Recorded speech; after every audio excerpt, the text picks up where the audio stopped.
ओम नमो भगवते रामकृष्णाय।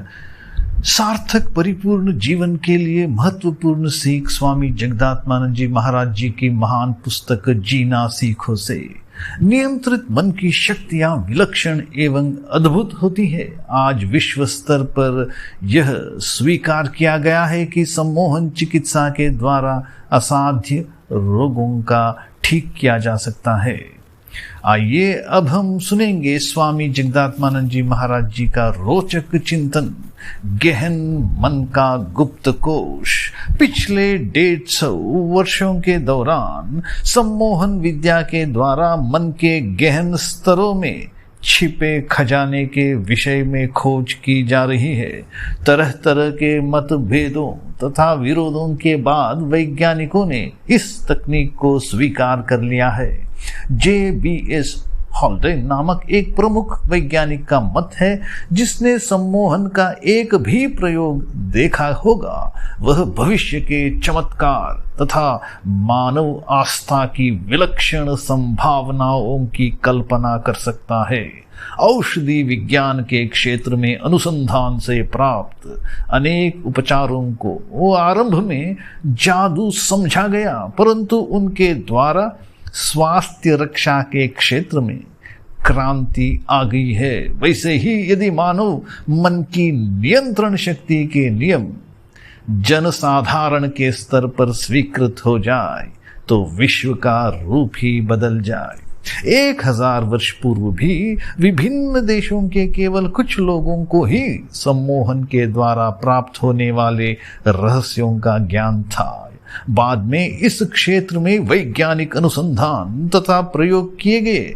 कुछ वर्ष पूर्व एक रिपोर्ट में बताया गया है कि अमेरिका के लगभग 4000 दंत शल्य चिकित्सकों को, डेंटल सर्जन्स को सम्मोहन चिकित्सा का प्रशिक्षण दिया गया। अब भी काफी लोगों को इसका प्रशिक्षण मिल रहा है।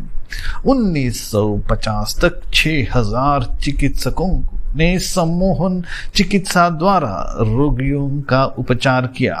ये मनोवैज्ञानिकों तथा मनोरोग चिकित्सकों से अतिरिक्त थे। 1958 अमेरिकी आयुर्विज्ञान परिषद ने सम्मोहन चिकित्सा पर एक समिति बनाई, जिसका निष्कर्ष था कि अस्पतालों में कुछ रोगों के उपचार में सम्मोहन चिकित्सा का प्रयोग हो सकता है, पर कुछ लोगों की ऐसी आशंका है, जो कि शायद निराधार है, कि इस विशेष क्षमता के माध्यम से अज्ञानी, स्वार्थी तथा दुष्ट लोग रोगियों का शोषण कर सकेंगे।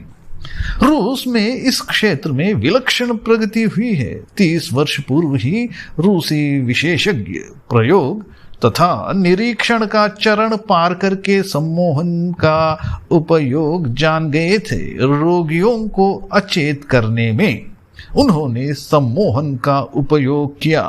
आधुनिक औषधियों के दायरे में न आने वाले अनेक रोगों पर वे सम्मोहन का प्रयोग करते थे। लोगों में मद्यपान आदि की लत छुड़ाने में भी इसका प्रयोग किया गया। उन्होंने इस तकनीक का उपयोग करके मॉर्फिन आदि मादक औषधियों की आदत से होने वाले परिणामों से लोगों को छुटकारा दिलाया और कई शारीरिक तथा मानसिक रोगों का उपचार करने में सफल हुए। कुछ रोगियों के ग्रंथियों की सूजन, तीक्ष्ण वेदना तथा सदमों का उनके कुछ मानसिक उलझनों में से संबंध है। इस आविष्कार के जरिए उन्होंने लोगों को ऐसे रोगों से बचाया जो उनके व्यक्तित्व पर बुरा असर डाल सकते थे। इस संदर्भ में 2 अन्य ऐसे वैज्ञानिकों के विचार स्मरणीय हैं, जिन्होंने मानव मन के स्वरूप तथा शक्ति को समझने और इंद्रियातीत अनुभूतियों पर शोध के महत्व पर बल दिया। सुप्रसिद्ध मनोवैज्ञानिक सिगमंड फ्रॉइड का कहना था, यदि मुझे पुनः अपना जीवन आरंभ करना हो तो मैं उसे मनोविश्लेषण के स्थान पर साइको एनालिसिस के स्थान पर इंद्रियातीत बोध के अध्ययन में नियोजित करूंगा।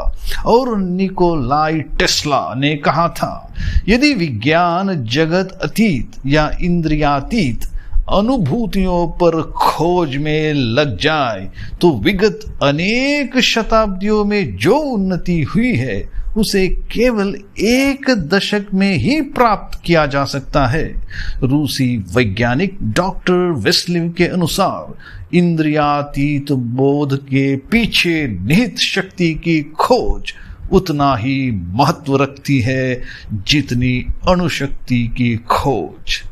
इस देश के तथाकथित बुद्धिजीवियों द्वारा जो समस्त वैज्ञानिक विचारों के एकाधिकार का दावा, मोनोपोली का दावा करने वाले हैं और अतीन्द्रिय गवेषणा से थोड़ा भी परिचय न रखते हुए भी स्वयं को यथार्थवाद का अनुरागी बताने वाले हैं, इस तथ्य को पचा पाना कठिन होगा कि रूस इस क्षेत्र के अनुसंधान में उत्तरोत्तर प्रगति कर रहा है। लगता है कि हमारे कुछ देशवासी सत्य की खोज को नहीं बल्कि जो कुछ वे नहीं समझ पाते उसे अंधविश्वास कहकर आक्रमण करना ही विज्ञान का उद्देश्य मानते हैं।